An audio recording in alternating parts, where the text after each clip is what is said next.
கட்சி ஆரம்பித்து ஓராண்டு நிறைவடையாத நிலையில் 2006ஆம் ஆண்டு நடைபெற்ற சட்டமன்ற தேர்தலில் தனித்து போட்டி என்று கூறி 232 தொகுதிகளில் வேட்பாளர்களை நிறுத்தினார் விஜயகாந்த்.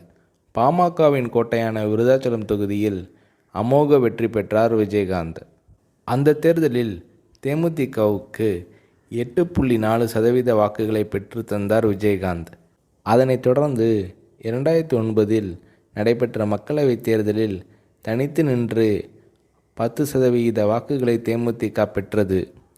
தனித்தே போட்டியிட்டு வந்த விஜயகாந்த் முதல் முறையாக 2011ஆம் ஆண்டு நடைபெற்ற சட்டமன்ற தேர்தலில் அதிமுகவுடன் கூட்டணி அமைத்து தேர்தலை சந்தித்தார்.